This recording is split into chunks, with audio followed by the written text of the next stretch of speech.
Rob, lovely to see you again, and thanks for being such a regular commentator on the BizNews Briefing in the morning. You called Trump a while ago, so did R.W. Johnson. On the 8th of October, we ran a piece for BizNews Premium. R.W. said the data shows Trump is going to win. The mainstream media in America, and indeed here in South Africa, just would not believe it. There were 7 states that determined, or were going to always determine, which way the presidency went. All of them went to Trump. So it's comprehensive. Comprehensive indeed. It's not quite a landslide. I think a landslide is 60-40, the definition, but it's damn close. And I am thrilled. I think the world is in a much better place, and it would be even better if we can make South Africa great again. But, I called Trump at 285. He's going to probably go through 300. So, I always disbelieve mainstream media in America. And once celebrities start endorsing someone, it's a surefire way for that person to lose. No one listens to celebrities or elites talking down to people. They look at the facts. And a lot of people don't like Donald's character, myself included. But you've got to look past him and look at his policies, what he intends to do, who are the people around him. And the fact is, he's been president already for 4 years before. He's had 4 years in the waiting room to stew, to think about what he could do better.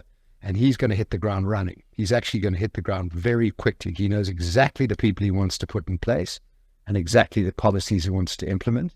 And he's got a seriously big mandate from the voters in America to implement those policies. So I'm very positive about the world, where the world is today. All we've got to do is get rid of Keir Starmer and the Labour Party in the UK, some lefty in Australia, I can't remember his name, and the dreadful Trudeau in Canada. And the Western civilization is back on the correct trajectory. And of course, it would be nice to get rid of the ANC in this country, but we're going to talk about Trump's impact on South Africa in a second, I guess. You've lived in America, you've studied in America, you've got a lot of American friends. You're plugged in far better than most South Africans are to that country. Why this big swing to Trump? So the people that I speak to are mainly investors, corporate chieftains, heads of institutions, business people. And every single one of them, publicly or quietly in private, said, we're backing Trump.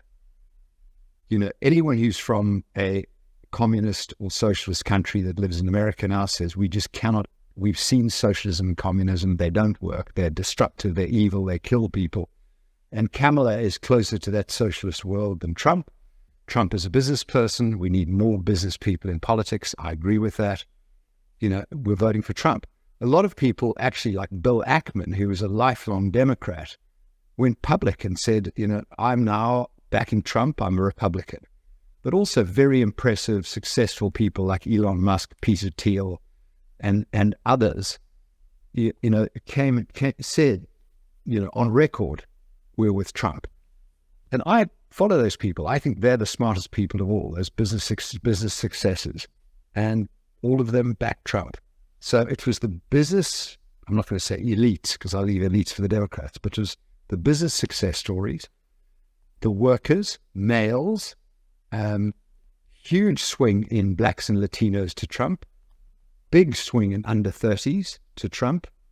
And he deserves it. He deserves the victory. He's won the popular vote. He's won the Senate. He's won the House. He's got his mandate to get rid of woke, get rid of DEI, to get rid of ESG, to get rid of identity politics, to get rid of men competing in women's sports, and all of this rubbish that has come in via the left. And I think we're on track for a very, very good next 4 years. America and the world. And the world and South Africa? South Africa? Well, I think South Africa is irrelevant. I think Donald Trump is not particularly interested in Africa, and I doubt South Africa is even on his radar.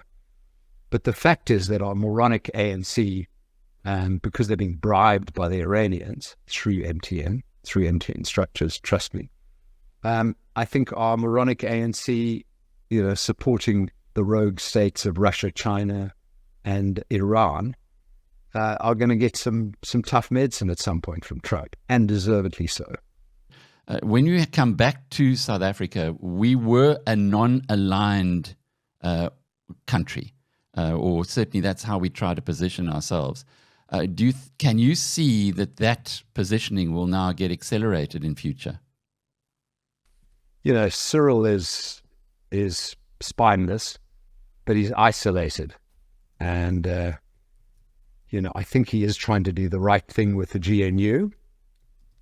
But the ANC is not a single voice. You've got communists in the ANC, you've got trade unionists in the ANC, you've got lunatics, incompetents, morons, you've got everyone, clowns, you've got the whole gang. And it's impossible now for Cyril to speak with one voice and represent what the ANC stands for and means. It doesn't stand for anything except corruption, incompetence, and taking money from whoever will give it to them. They're that bunch of prostitutes now. So, on the international front, Iran cleared the ANC's debt. So the ANC is Iran's lapdog, and hence the ICJ court application against Israel, and Iran says jump and the ANC says how high. So for Cyril to swing his group of lunatics to a more centrist position is very difficult when the paymasters are Russia and Iran. Sure. So what does that mean for South Africa, in your opinion? I know you have been investing in the Western Cape quite significantly, but the rest of South Africa, is it uninvestable again?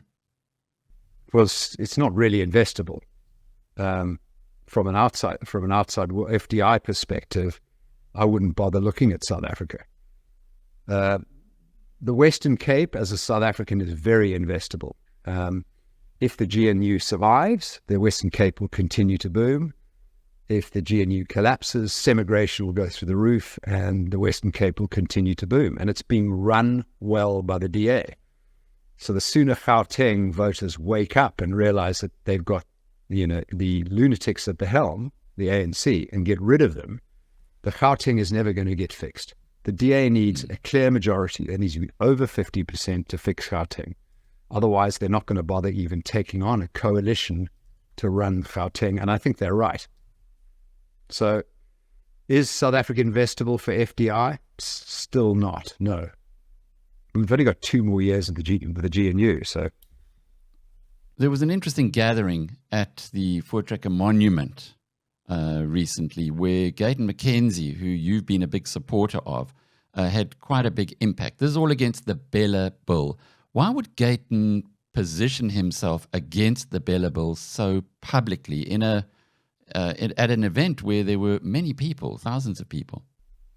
Gayton does the right thing in each and every circumstance. He was born speaking Afrikaans in some small town in the Free State near Bloemfontein. And he believes that Afrikaans, the language, the culture, is very much part of the fabric of South Africa and cannot be marginalized or minimalized. And he said so. He stands on principle. He stands for Israel. Correct. He stands for Afrikaans, the language and the culture. Correct. He stands for equal opportunity but not equal result. Correct. He's on the money. Gayton is a man of principle. And in the cases where he thinks Cyril is doing the right thing, which to me at very rare occasions, he stands with Cyril. Correct. So Gayton is a man of principles, a man of values, and he's doing the right thing in each and every case. I stand with him.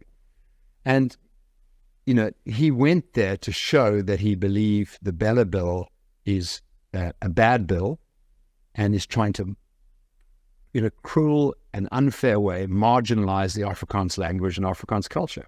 So he stood against it, as do I. Rob Hersov, global entrepreneur. Before you go, Gayton's Patriotic Alliance has come from nowhere to 2% of the national vote. Frans Cronje, I think, was suggesting that they'd go up to 4% if the election was held today. You're looking at 6 now. It certainly is a party on the move. They won a by-election recently, which I guess is pointing in the right direction. Where's your prediction for where the PA, Patriotic Alliance, will end up? So on a national basis, it's trending to 10%. I think in the municipals, which is a great indication of, competence. People look for competence in the municipals because they want to have their roads and towns and villages and fixed and things working. I think the Patriot Alliance will do extremely well. So I think they'll 6 to 10% in the municipals and be at 10% by the nationals. It's going to be an interesting development as we go forward. Rob Hersov, global entrepreneur, bringing us his views on the Donald Trump victory in the United States.